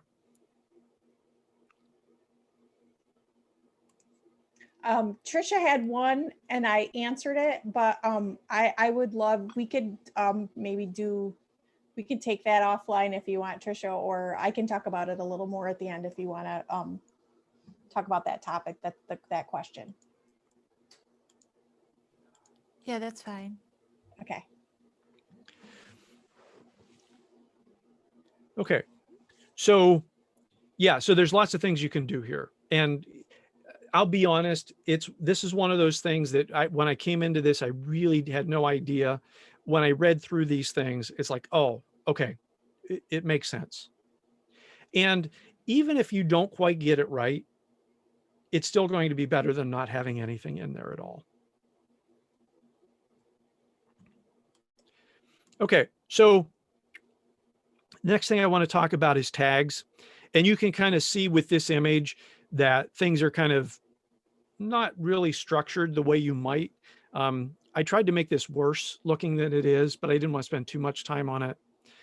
But basically, if you start to think about your tags, you basically are taking your information and putting it in an order that makes a little bit more sense. So rather than have things with big text and small text and different colors and so on, you're thinking about a hierarchical type of a structure. And this is something that when it's not there, you miss it. When it is there, you don't really think about it. But it lets you scan through the page and so on. This tagging type stuff is really good for people who have some type of cognitive impairment. And that could be anything from a traumatic brain injury to somebody's just tired, or somebody who is trying to read something really quick. So you want to figure out something about a particular actor. So you go to a wiki page and you kind of read down through it, and you can jump down quickly to the cast. versus something else within a story. Okay. It also makes it easier for screen readers. So somebody who uses a screen reader can zip through things really, really quickly if it's tagged properly, much the same way that you kind of scan a page when you're looking for things. I don't know if anybody in the room remembers newspapers way back in the day, but you could hold up the page of a newspaper and kind of pick out what the headlines were, and then you could zoom down quicker than that, you know, real quick into the details of what you want. And a screen reader does that for a page that you can't see all at once. Okay, so you want to think about semantic meaning, how things fit within each other within your base of information. So when I was writing this talk originally, I kind of sat down and not quite old school, but I tried to write down an outline of things. So you remember back in the days of writing Roman numerals and then letters and then Arabic numerals and so on. So the big picture is accessibility. And one of the things I wanted to talk about was tags. Now, of course, this title A, because I've rearranged this talk a couple of times, is no longer the first subject that's in there. But within tags, I wanted to talk about heading tags, and then I wanted to talk about styles and so on. And then when I was done with the tags, I wanted to talk about colors. And so I have colors as a main title and go on down through. If I was putting this all on the same page, the H1 would be essentially the banner of the news article. And then the tags would be, the H2 tag would be the first level going down through. And you can see there, I've got an H2 tag here and an H2 tag here.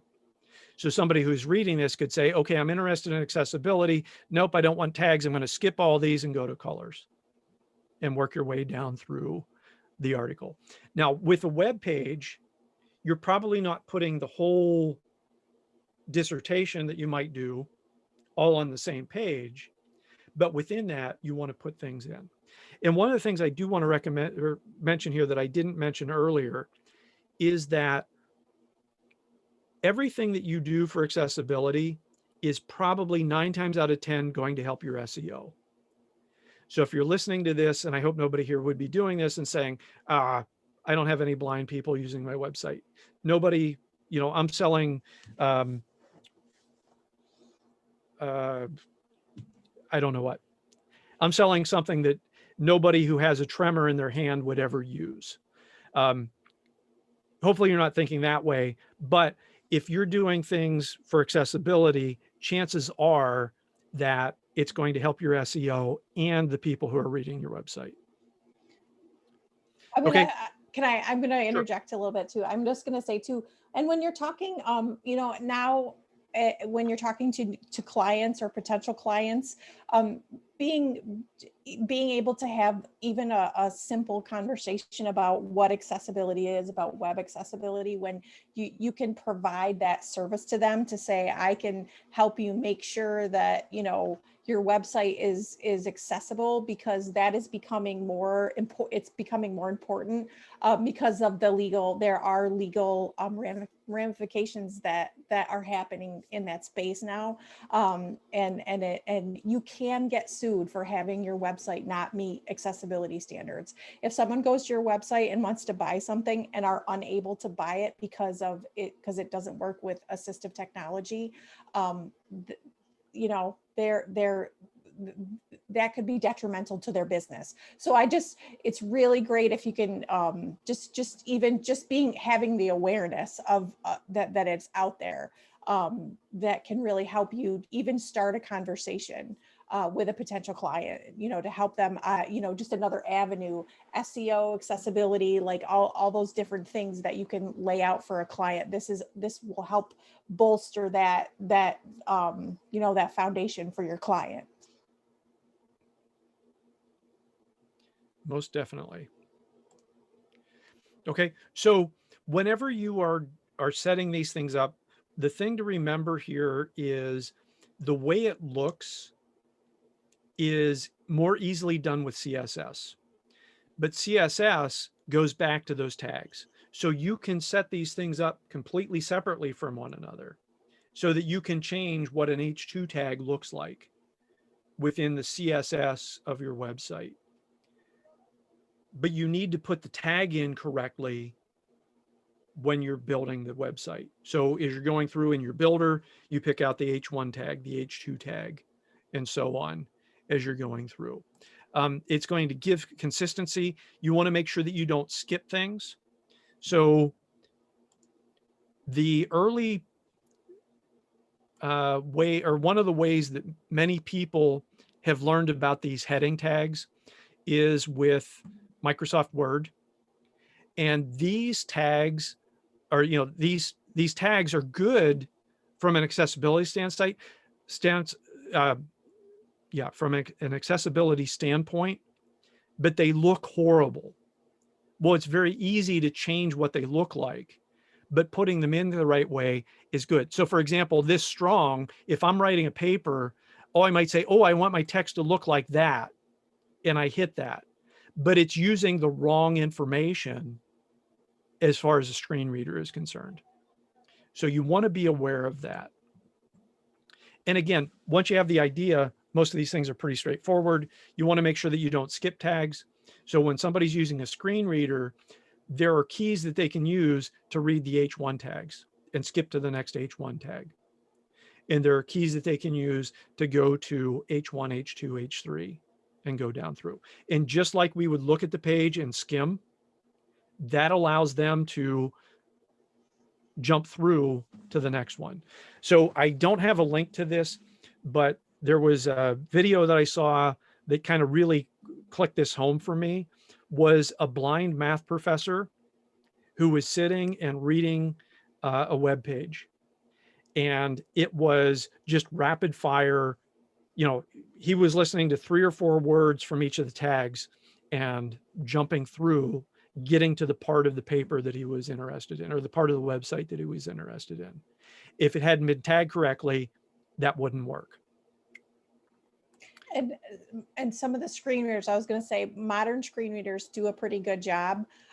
But if you have an H3 above an H2 on the page, it can get confused and read out of order. So your page wouldn't make any sense from an audio perspective. So that's another, and I know that this can be, if you're using a visual builder, if you're using a page builder, that this is in those, this is built into those, like you can have headings and I just wanted to point out that like, you don't have to code all this. This code is in every page builder out there, has these specifications in it and is outputting pretty decent code. So you can work from there to be able to do the testing on your site and that kind of thing too. So that's just wanting you to know that this isn't like a code only option, that this is built into every page builder, WordPress, Gutenberg, everything has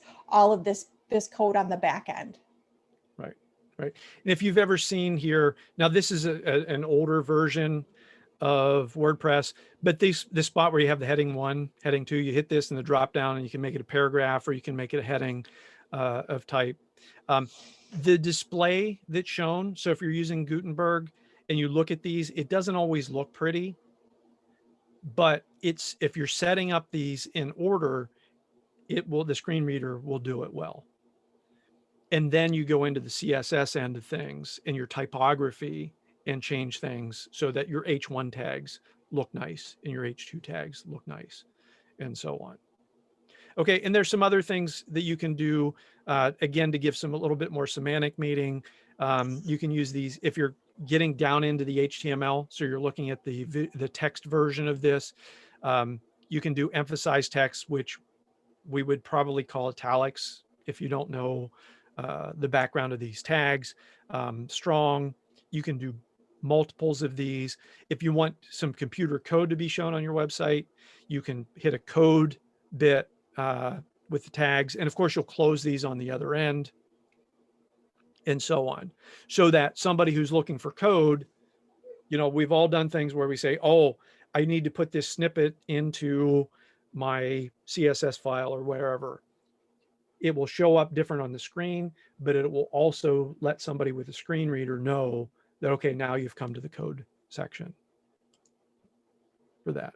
Okay, and you can also use list tags that will let you know whether it's an unstructured list or an unordered list, an ordered list, and I don't remember what DL is. Don't quiz me on that. Okay, and then again, in the HTML code, you can see the H1 tag, the H2 tags, and so on.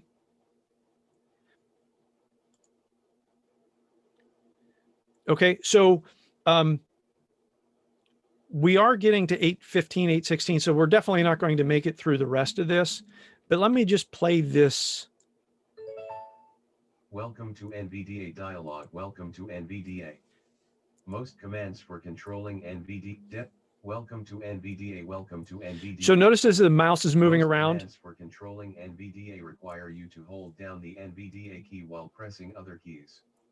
By default, the numpad insert and main insert key. Welcome to NVDA. Ah, sorry. Let me jump a little further in that. Link courses, link physics, link math, link Excel, link blog, link about out of list, clickable U, search landmark search. Edit, clickable M, heading level 1 physics this week, heading level 1 the help you need for physics this week. Are you taking an introductory physics course? Do you need a little bit of help in physics this week? I'm here for you. I'm Doc. H. Why physics this week? H. No next heading. Okay, so unfortunately what you can't see here is when I made this video, I was actually typing the keys that was skipping to the next part. So I didn't want to listen to all this crap about Dr. Trevor. I wanted to go to the next heading and so on. And when I reached the end of the page, it said end of page and so on. And I'll be perfectly honest with this. Every time I fire up NVDA, I have to look up the how to use it so that I know what things I'm doing with it. But somebody who is using this is going to zip through things really quickly to be able to scan the way that they need to scan. If they need to scan. If they don't, it will just read it to them. Some versions will highlight text in different spots. That's all going to depend on the user and the particular software that they're using. So NVDA is one that's free. So you could put this on your computer. Make sure you have the documentation around because it will drive you nuts if you're not used to it. And it's Windows only. And that's true. It is Windows only. JAWS is more universal and it is much, well, it used to be much, much better, but it also costs $3,000 or $4,000 for it. So where I work at Finger Lakes, when a student gets that, there's a combination of money from several different sources that help them pay for that. But as a professor, I can't put that on my own device to do testing, which is why I have NVDA. If you have an Apple, you can use VoiceOver. It works very similar. And Marianne, I'll let you talk about the Dragon. Sure. I was just going to say too, VoiceOver, and we haven't really touched on any mobile stuff, but the VoiceOver is available on all iOS products and Mac OS. So you can turn, if you have a Mac and you're developing on a Mac, it's perfectly acceptable to use VoiceOver in either Safari or Chrome to do any kind of testing. You go into your accessibility preferences and you turn on VoiceOver and then fire up your website and you can listen to it. So it's built into that, to those, all the Apple operating systems have accessibility settings that you can turn on and off. Dragon is dictation software. If anybody's ever worked in the medical field, it is a like industry standard dictation software that a lot of medical professionals use to do any kind of medical dictation for transcript kind of thing. But it's also used as an accessibility tool. If you can't use a mouse or have some other, motor impairment, Dragon is super powerful for web browsing. And I mean, you can place an order, you can order things using Dragon, using dictation software to get through a website, that kind of thing. So this is also, if your website is well formed HTML and meets the accessibility standards, then someone using any of these tools should be able to navigate your website and do either what you want them to do or what they came there to do. Like if they want to make a purchase or they want to read something, these tools help them do all those things. And, coming again from the other end, from that selfish end, once I discovered screen readers, the number of places in my text that I made stupid, ridiculous mistakes has dropped dramatically. So when I write a block of text, I have the screen reader read it to me, and I find all those places where I wrote something and then I went back and edited it and moved a sentence around, but I copied instead of cut and put it in a different spot. So instead of having things that, a sentence just drags into nothing and so on, I know when I'm reading it with my eyes, what it says or what it's supposed to say, but you kind of miss things. Using a screen reader, I have eliminated 99% of those types of mistakes. And I don't need an editor as much as I used to for those types of things. So I've gone back and read web pages that I wrote years ago, and I said, oh, I think I know exactly what happened there, but somebody who is reading this is just going to think that I'm an idiot.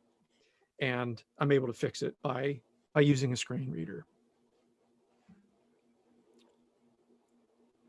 Okay, so actually, I think time-wise, this is probably a good place to break. And we can do a part 2 on this at a later point. Does anybody have any questions about anything that we've talked about? Do you want to go down to the last slide? We could talk about some of the stuff that's on that. Oh, yeah. Yeah, so we have a whole bit of colors and links and screen readers.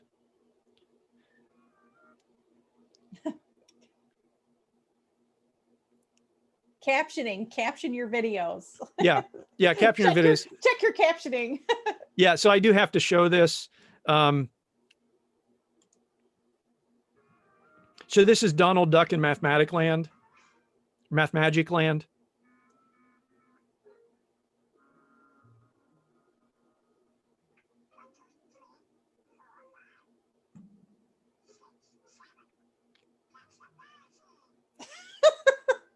Can you see what the translation was? Instead of "that's amazing," it was "what's up, asshole." Yeah. So I'm sure Disney did not put that in there. Probably. But make sure you look at those. So let's see. Let's get to the last slide. Whoops, there we go. So we got a whole set of links down here. And again, I'll put the link down here, Marianne, if you want to talk about those, I'll put it in the chat. Okay, sure. I was going to say, this is a whole list of accessibility resources. And do you guys do you want to stick around for a couple minutes and I can show you it's a super quick little case study of something that I've been working on. Y'all want to see that? Yes. Okay. All right. So let me share my screen. I mean, it's my site, so yeah. It is your site, Michelle. So okay. So, I'm invested. Right. You're invested. Okay. All right, cool. All right. So actually, I'm going to bring this up. All right. Okay. So I'm going to stop my share. Okay. Yep. There you go. Okay. So I want.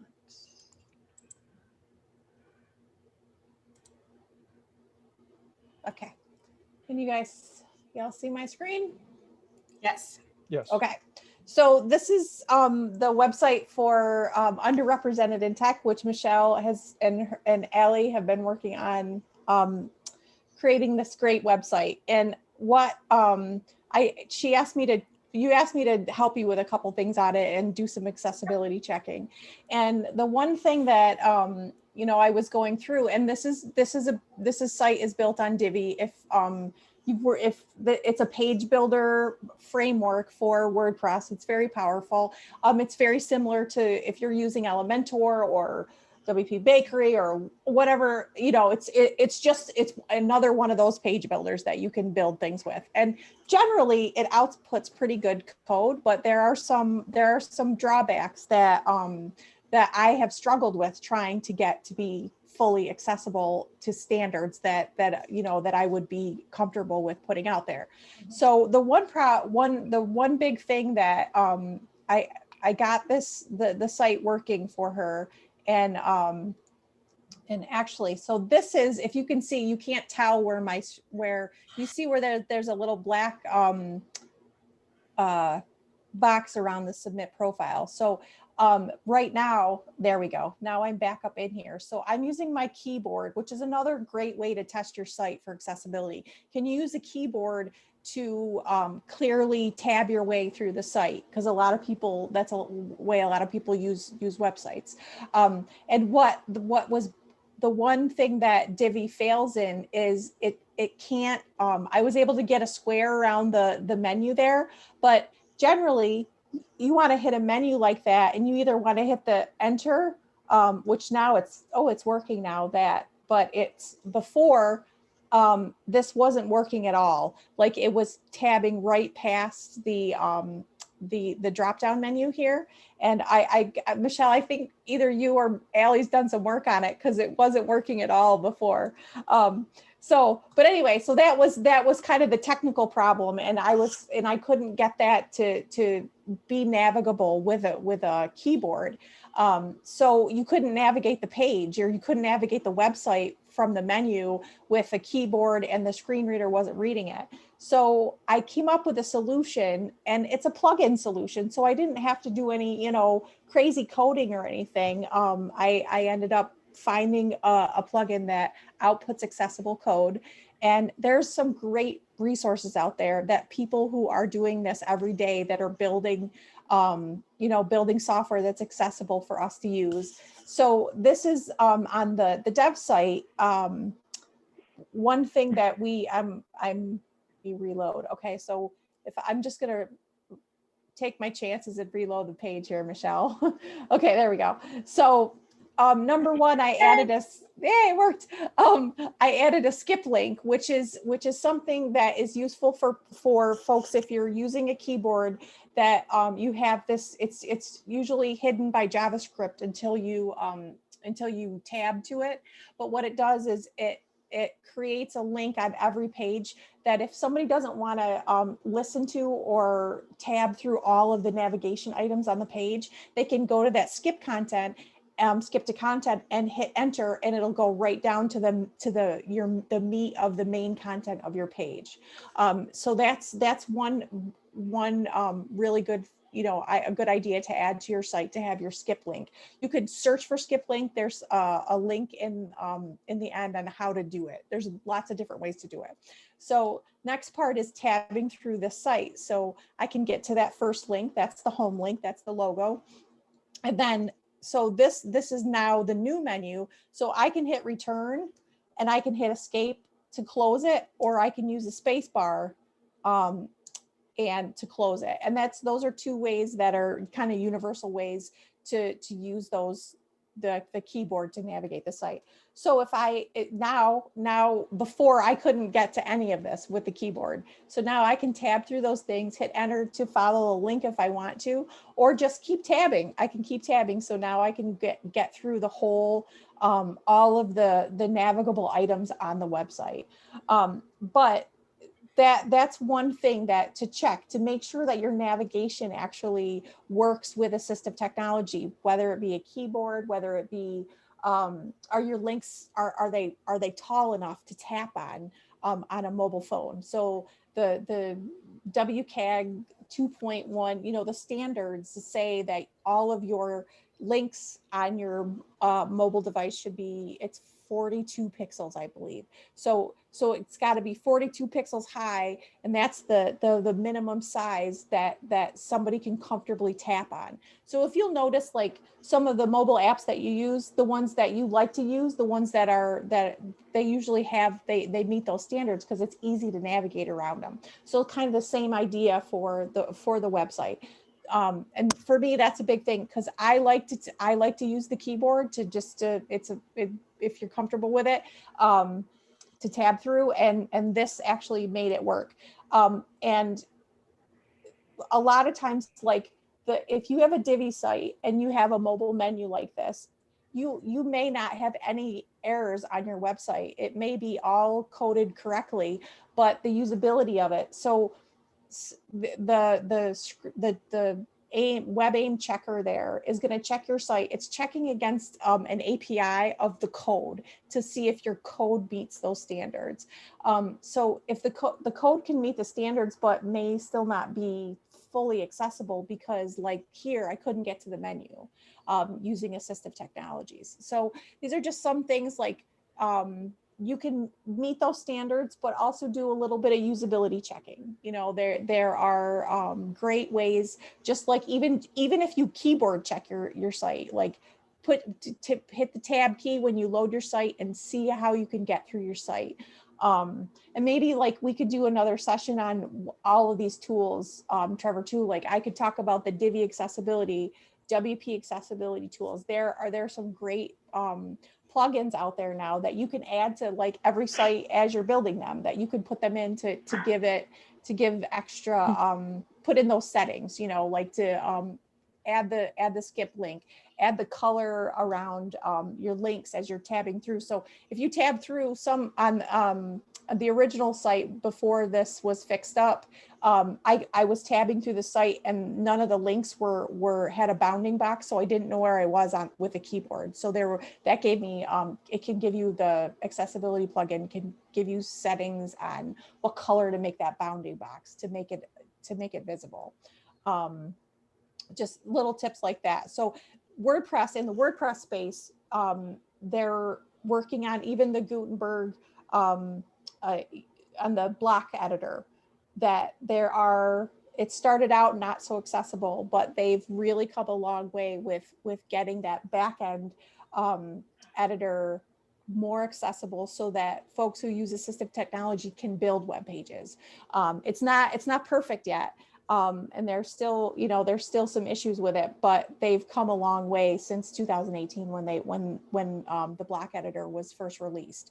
So there's a whole lot of different, we can talk about the accessibility of the back end of WordPress. We can talk about the front end and what you're building versus, you know, how do you use the website or how do you build the website versus what's shown on the front end. So there's different avenues of accessibility that we could talk about too. And I was going to say on that last slide, I know were you going to share the link, Trevor, to the slides? There's a whole list of resources, and I'll actually, after this, I can add my contact information. I think most of you probably have it, but I can add my contact information, and you know, I'm happy to chat about that too, or on the Slack channel, on our WordPress Slack channel. That, you know, we could have an accessibility channel there. Happy to put some stuff out there as well. And just as we go forward, I just think this is going to be, you know, it'll be more and more, it's going to be more visible out there. Accessibility, I really believe it will be, because there will be more, as Trevor said, you know, they're codifying it in the law, so that means people can get sued for it. So, you know, it's a lot of colleges and universities have been, you know, have been sued for violations on their websites for web accessibility. So just to, you know, be able to have the conversation and understand a little bit about it, goes a long way, just to, you know, to understand looking at your website from a different device size, or, you know, those kinds of things like that. your website might not end up getting used the way that you initially intended it for, you know, but that's not necessarily a bad thing. That means there's lots of creative people out there finding ways to use your website in ways that you may not have thought of before. So yeah. So anyway, yeah, the lots of resources in the last slide, and I feel free to contact me with any questions. And Trevor, you can say what your if we could even start, like I said, we could start an accessibility channel in the Slack channel if people are interested in that. I think it's a great idea, actually. Okay. Yeah. Yeah, so I did put the link up. It's to my website, and then there's just a page that has shares on it. And I will warn you with that page that whenever I do a presentation, I put the latest thing at the top. So if I ever actually get back out in the world, then it might be further down the page. But it'll be there. But it'll be there, yep. Good. Cool. That's awesome. Any questions for these guys? Yeah, I was gonna say, yeah, is there any questions? It's a lot of information to take in, for sure. It is, and it can be super overwhelming, but like I said, like very, one step at a time. Even if you say, okay, I'm going to work on my alt text, like that's step one right there, like making your visual stuff somehow in a text format, right. And I will say, so Marianne's been helping me with that website. So we did have an agency donate the web accessibility audit. And so they did a very thorough dive on it, and they only look at like 5 pages. And it was a multi-page, very multi-issue. We basically scored an F for accessibility. And so I shared the document with Marianne so that she can help me to kind of take a look at how we can mitigate a lot of the issues that they came up with. And I'm super happy with some of the changes that we've been doing, of course. Because when it turns out when you are doing underrepresented tech, you actually want the site to be accessible to those people who are also underrepresented in tech. So, so it's really, really helpful. And if you're not somebody who is practiced at these things, you don't even know what you're looking for, and you don't know how to fix it if you don't know what it is. One more thing. Mm-hmm. We should add this to the tools too, but write this down. Web.dev is a testing site, and it will give you an accessibility score. Oh, cool. So it gives your performance. It gives, I think there's even SEO, but it's a really cool tool. And it uses like, Lighthouse, Google Lighthouse stuff underneath the hood. But that's a great tool to use to test your website. Yeah. And some of the accessibility things I'm going to come talk to Michelle about, because some of them were on the Gravity View outputs. And I'm sure there's a way to fix them. I just don't necessarily know how. So so I may be reaching out to you to see if you want to give me a few more guide me into the right places. Of course, I would never ask you to do the work, but if you could send me resources like you have in the past, that'd be super awesome. Things like just figuring out how to alt text some of the images that are output from Gravity View, and then also making sure that my my labels are the proper H tags so that it navigates properly. I want to know too. I'm coming to that. I'm coming to that meeting too. So yeah, and if you don't have the time and the bandwidth, of course, we would never ask you to do things that you don't have the time to do. I can always go to Zach too. So, but I appreciate you for sure. Other questions? I've seen some people turn their cameras back on. So I don't know if that means you have questions or you're just getting ready to say goodnight.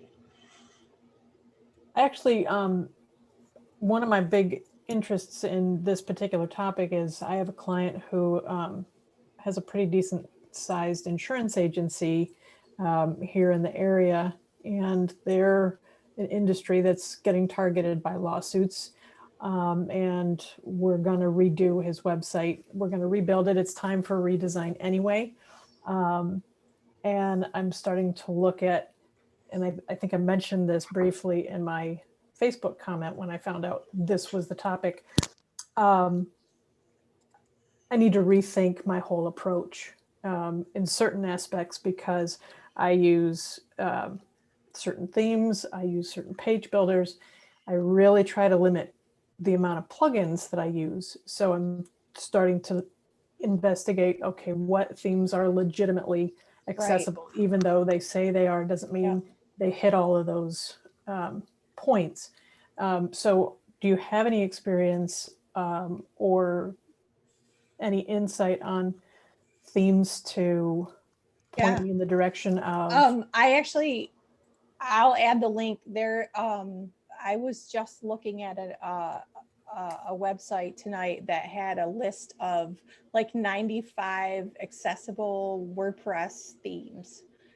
So that if you go to wordpress.org and look through their theme directory, you can actually search for accessible accessible themes, and I'll give you, I know, like from the page builder perspective, right now it looks like Genesis is like the best for accessibility, but there's a big but there.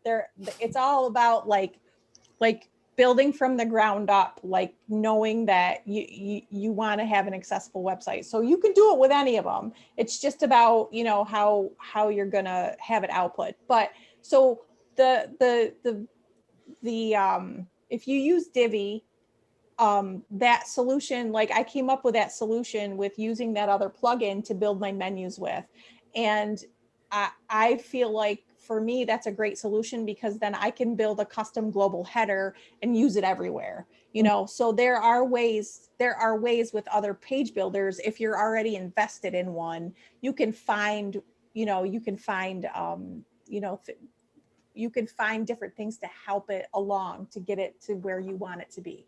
But I would definitely that's a great, if you're doing insurance, you for sure want to, make sure you're doing regular testing. And the other thing too is in my experience is once you turn over the website to the creators or your content, if folks are going to be editing the site themselves, it's really good for them to know about accessibility as well and give them some guidelines on that, we've at my job, we've talked about like how do we give our content creators like actual prompts in the back end to say, hey, did you remember to put your alt text in, or did you, like, we're trying to figure out, like, talk about those problems, and we can launch something that's fully accessible and works in all the assistive tech. But as soon as the content creators get in there and start adding images that are, the contrast isn't right, or those kinds of things, like, it's good to give those people a little guide when they're done, like when you hand it over to say, even if you give them like a little checklist or something, just to give them the little push they need to, to step back and think about it. Like before they hit that publish, did I check for accessibility? Is my text big enough? Is there enough color contrast? It doesn't have to be, you can build awesome websites that are fully accessible, like it's not, you don't have to build 2 pages. There was one other thing, what I forgot to talk about was the accessibility overlays. I don't know if you've seen those. They're everywhere now, like Accessibility, you'll see those little buttons. Like I also have a link of about 15 websites who use those overlays who are currently being sued for accessibility issues. Right. So like that, those kinds of like, pay us $200 a month and we'll make your site accessible. It's not really, this is my opinion, but I would say build it when you're building it, you can make it accessible from the developer designer side, and you don't need those overlays going forward, Right. So but yeah, I think that those are some of those I can. I'll find that. Yeah, I was just looking at it, so I'll put it in the chat. But anyway, so. Well, the other thing is, for those of you that do this for a living, it gives you, going back to the first presentation, like, reoccurring revenue. What, we're gonna once a quarter or twice a year, we're gonna do an accessibility test on your system and report on it and whatnot. Yeah, the regular testing. Yep. Yeah, so I mean, build it right into, that's part of your services. Yep. So it doesn't change over time, does it? I mean, once you build it as being accessible, then it stays Yeah. accessible, doesn't it? Yeah, once you meet those guidelines, it does. Except Right, if except- somebody changes, if they right. change the page, if Okay. you're, Right. your content creators, or that if they change something, Okay. website will change over time if people are adding or, changing the logo or changing the text or that kind of thing. Okay. So. And the guidelines do change over time, so they've been getting more detailed in different areas. So if you were doing that kind of, yearly check on things, you would catch things that are coming up, that make it more accessible. So you would probably be mostly okay, but by having that extra check, it's always good.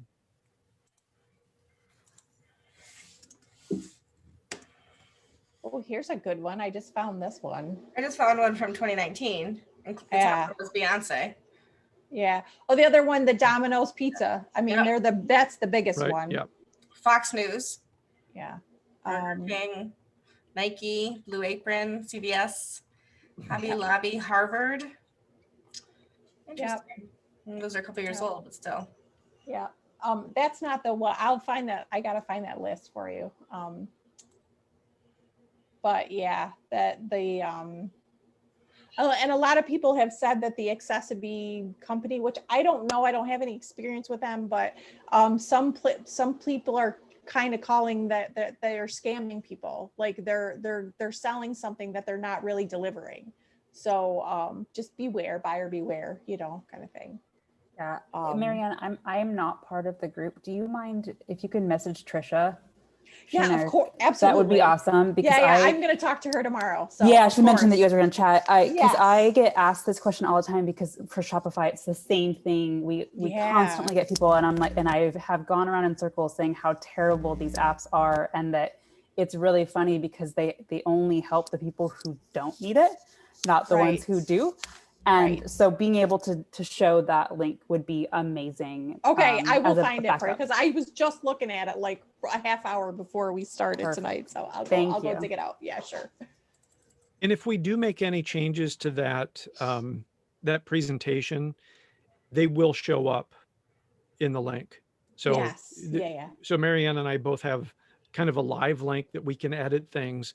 If we change it on our computer, it will show up on my shares link that was there. And yeah. And I would like, if anybody has any questions later on, I recommend getting on the Slack channel on the Michelle, do you have a link to that? Let me find it real quick. Hold on. Okay. Yeah.